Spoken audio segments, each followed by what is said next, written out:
July 22nd, 2018. 9:45 p.m. Pay close attention to the man in the white and gray hoodie.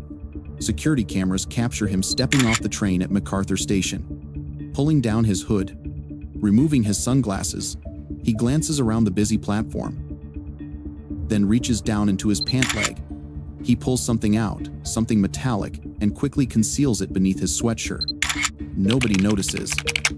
Not the commuters rushing past, not the transit workers, not even the police officers stationed nearby, but what this man is about to do in the next 10 minutes will shatter an entire family to its core. 20 minutes earlier, 18-year-old Nia Wilson boarded the train with her two sisters, Tashia and Latifa.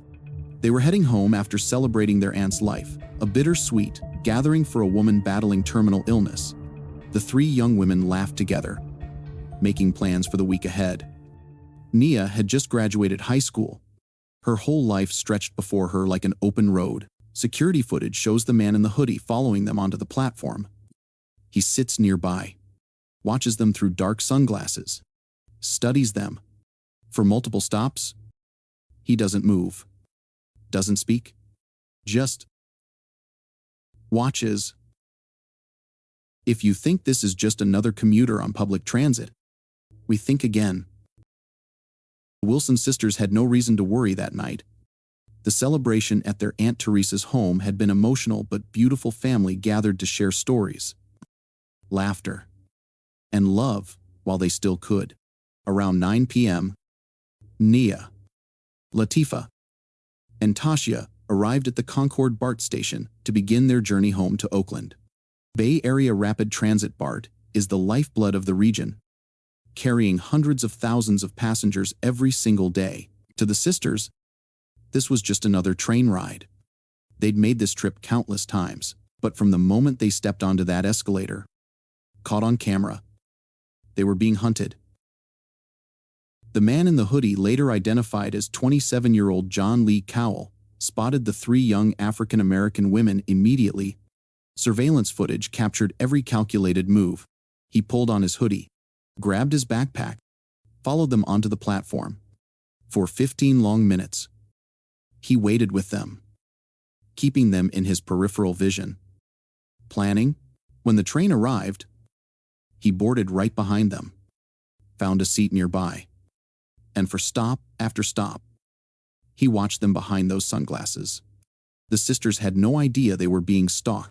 They chatted about the evening, about their plans, about life. Meanwhile, a predator sat mere feet away, waiting for the perfect moment. What happens next is truly shocking. Around 9:35 p.m., the train pulled into MacArthur Station. The sisters needed to transfer to continue their journey home. They gathered their belongings, said goodbye to other passengers they'd been chatting with, and prepared to step onto the platform. Tashia exited the train first, moving toward their connecting line. Then a woman with a baby in a stroller began backing out through the doors. Latifa and Nia waited on the platform, making room for the mother and child. The baby, innocent and smiling, looked at Nia and giggled. "Hi, baby," Nia said, her voice warm and gentle. Those would be among her last words. Latifa later recalled that moment with heartbreaking clarity. The baby was looking at Nia, and Nia said hi to the baby. Me and Nia proceeded to walk onto the BART train. But all you hear is... She paused, the memory still raw, years later, and Nia flung forward. The man had struck without warning. A fatal assault on Nia. Before Latifa could even process what was happening, she felt a sudden impact. The attacker had struck her to punishment for standing next to his target. Before I could turn back, he got me, Latifa said, and that's when Nia screamed my name. Tashia, already on the connecting train, saw her sister stumble. At first, she thought Nia had tripped. Then she saw the severity of the situation. Nia was critically injured. Latifa, standing right beside her, had been severely wounded across the arm and shoulder. The attacker disappeared into the crowd, vanishing like smoke. while chaos erupted around the dying teenager. The train doors had closed. Then they reopened an automated safety feature that would prove both blessing and curse. The woman with the stroller, realizing what had happened, threw her baby's blanket over Nia's neck. Latifa, dealing with her own injuries, pressed the fabric against her baby sister's throat. All I could think of is apply pressure. Latifa remembered. I'm not knowing if I'm hurting her. I'm not knowing if I'm making it worse. A security guard pulled Latifa away. You've been injured too, he told her. But Latifa didn't care about her own condition. All she could think about was Nia lying on that platform, calling her name, Tifa, Tifa, Tifa. I love you. Latifa told her sister, holding her hand, we're gonna get through this. I got you. Baby. I got you. You're my baby sister. But they wouldn't get through this. From the first strike to Nia's final breath took less than 3 minutes. By the time paramedics arrived, 18-year-old Nia Wilson, a recent high school graduate with dreams of opening a dance studio, of becoming an EMT, of helping people, was gone. 9:45 p.m. Nia's father received a frantic phone call from Tashia. Her words came out jumbled, panicked, incomprehensible. All he could make out was Bart. He thought maybe the girls had gotten into an argument with someone on the train. Nothing serious. Just teenagers being teenagers. He had no idea his world was about to end. He rushed to MacArthur Station, his mind racing through possibilities. When he arrived, the scene before him made no sense. Ambulances, police cars, flashing lights painting the night in red and blue. He saw Latifa being loaded into an ambulance. Injuries visible on her arm. What happened? He asked. Go check on Nia. Latifa told him. Her voice hollow. He turned, ran up the stairs to the platform. And then he saw her. His daughter, his baby girl, lying motionless on the concrete. I see my daughter's body, he said later, his voice breaking. It's the hardest thing I've ever experienced in my life. Seeing my baby dead, he stood there, unable to process what his eyes were showing him. Less than an hour ago, Nia had called to say they'd be home soon. Less than an hour ago, she was alive, laughing, planning her future. Now she was gone. And he didn't even know why. He had to call Nia's mother, Alicia. She was at home in Sacramento. How do you tell a mother that her child has been taken? What words possibly exist for that conversation? It was the longest, keenest ride.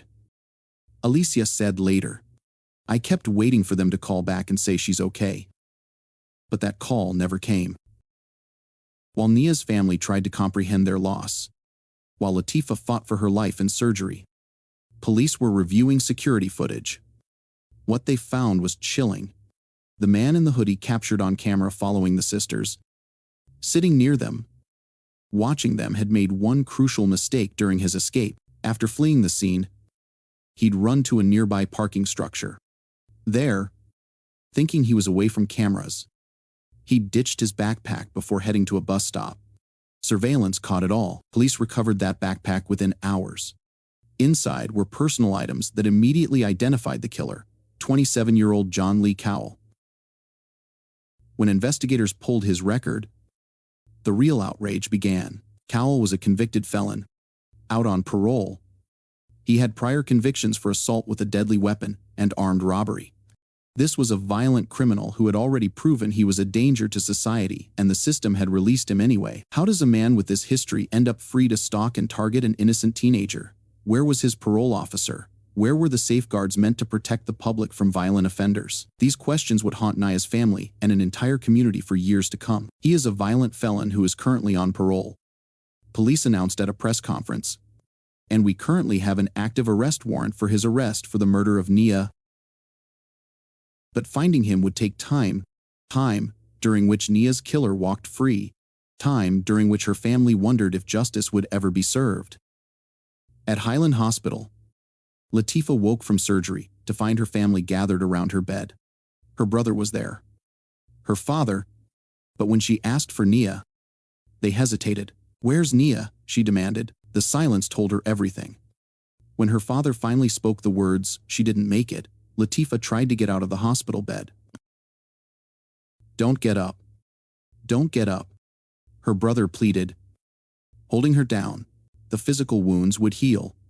The weapon had caused severe physical trauma, but doctors saved her life.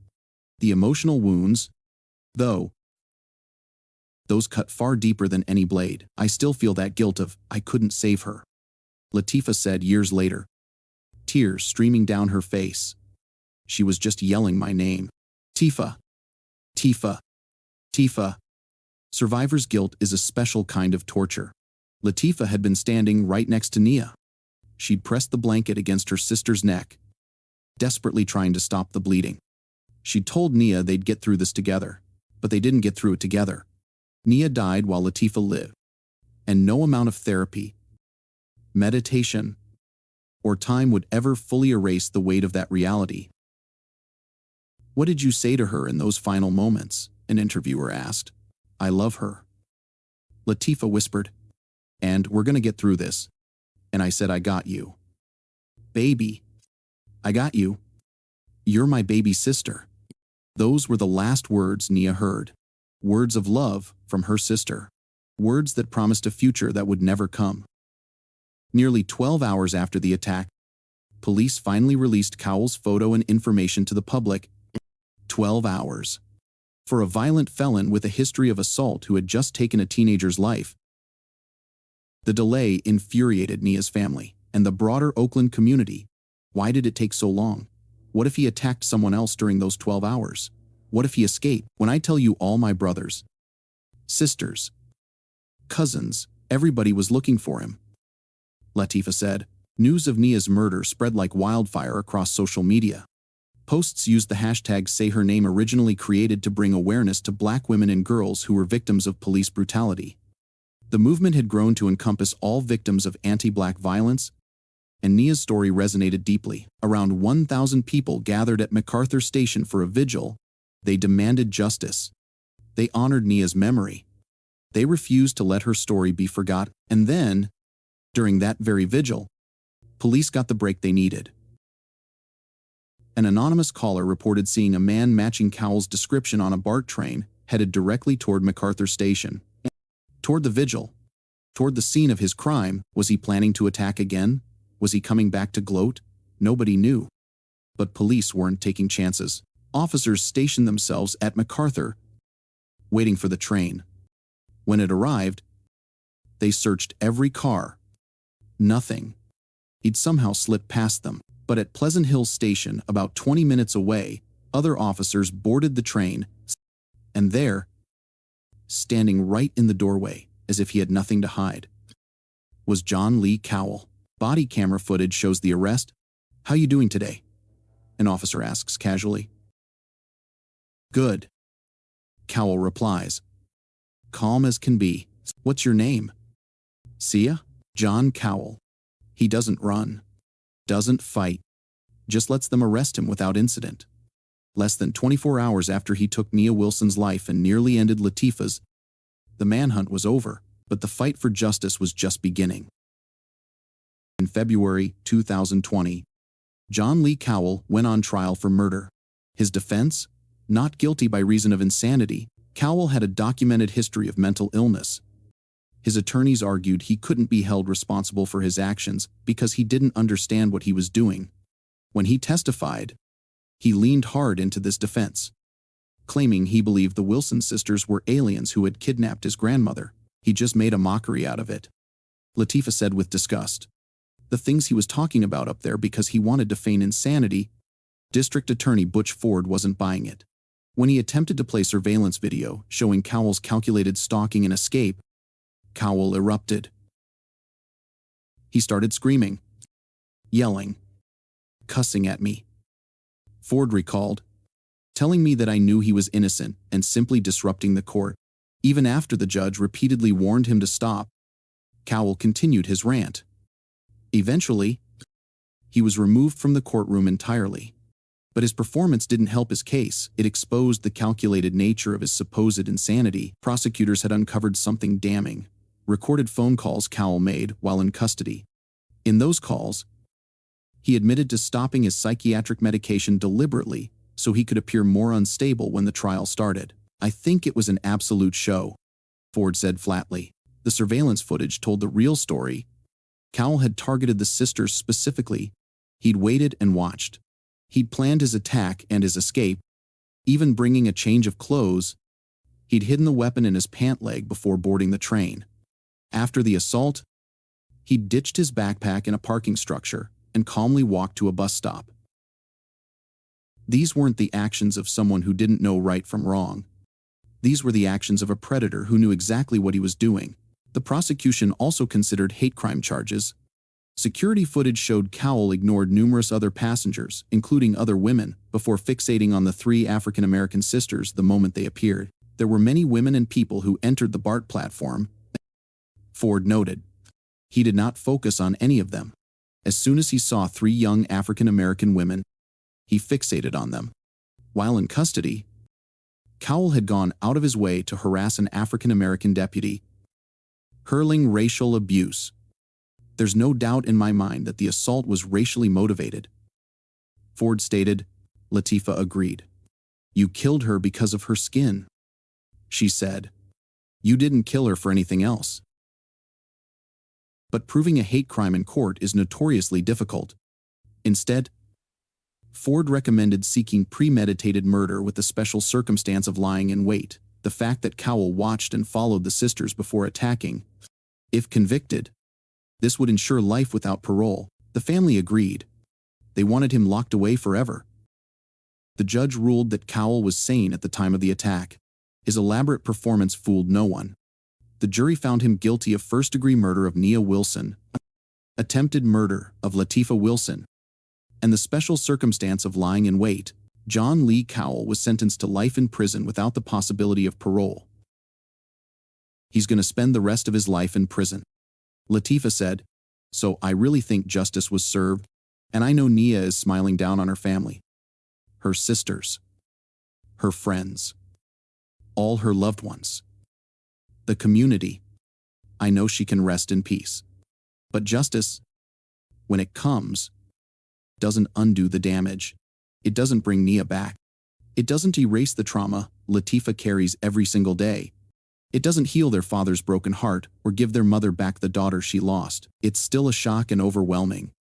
Latifah admitted, "Parts of me don't want to believe what's going on, and parts of me have to face reality. Nia's father suffered a stroke from the stress and grief. I don't speak too clear," he said, his words slightly slurred. "I have limited use of my right side. The man who killed his daughter didn't just take Nia's life, he shattered an entire family's health, happiness, and sense of safety in the world." The name Nia comes from Swahili, meaning purpose. And even in death, Nia Wilson's purpose continues. Her funeral drew hundreds of people. She was dressed in gold and white, had a white casket. Her mother, Alicia, recalled, "They gave her a carriage ride, released doves. It was beautiful." Her high school held a special graduation ceremony, posthumously awarding Nia her diploma. The class of 2018 is not complete without one more graduate. The principal announced, "I'm very proud." Nia's father said, "This is an achievement that me and my daughter sat down and spoke of several times, and it's so heartbreaking that she's not here to experience this for herself." NBA star Steph Curry dedicated a high school basketball showcase to Nia, raising over $20,000 for her family. Tributes poured in from celebrities, strangers, and community members across the nation. In 2019, the Wilson family created the Nia Wilson Foundation, dedicated to providing mental health counseling, homeless outreach, self-defense classes, and employment opportunities for young men and women. Nia had dreamed of helping people, whether as an EMT, a paramedic, or through criminal justice work. Her foundation carries that dream forward. "When I think of Nia, I think of sunshine," her mother said. "Big, bright, beautiful smile. That was my baby." A sister's love can never be defined, Latifah added softly. Nia Wilson's murder forces us to confront uncomfortable truths about our justice system. John Lee Cowell was a convicted violent felon. He had assaulted people with deadly weapons before. He had committed armed robbery. Yet he was released on parole, free to stalk and target an innocent teenager on public transportation. Where was the oversight? Where were the check-ins? The monitoring? The intervention that might have prevented this tragedy? How many other violent offenders are walking free right now, waiting for their next victim? And why did it take police 12 hours to release Cowell's information to the public after they'd identified him? 12 hours during which he could have attacked someone else. 12 hours during which he could have fled the state or the country. These aren't just rhetorical questions. These are failures that cost Nia Wilson her life. Her family thinks of her every day. They work to honor her memory through the foundation. They find strength in small moments. Nia's father with his therapy dog. Latifah through meditation and counseling. Tashia by speaking out about violence and its impact. I always say, Nia, you make me a better person. Her mother said, I carry my daughter's name with a heavy weight. So whatever I do, I think about her. I think Nia wants to be remembered for how she loved people, how she cared for people. Latifah said, her passion for people and rights for everybody. Nia was passionate about fighting for equal rights. She constantly put others ahead of herself. She had even told her family that if she were ever a victim of a racially motivated attack, she wanted them to keep fighting, to hold the attacker accountable. In death, Nia got her wish. Her family fought, the community rallied. Justice, however imperfect, however painful, was served. Me and my daughters, and the rest of us, will see this through. Nia's father vowed, we will make it. Even though it's very hard, and it's something that we think about for the rest of our lives, we're gonna make it. We're gonna make it. John Lee Cowell will spend the rest of his life behind bars. A violent predator, finally caged. But Nia Wilson, just 18 years old, full of dreams and purpose and light, will never dance again. Never help patients as an EMT. Never open that studio she dreamed about. Her final moments, caught on camera, serve as a stark reminder: evil exists. It can strike anywhere, anytime, without warning.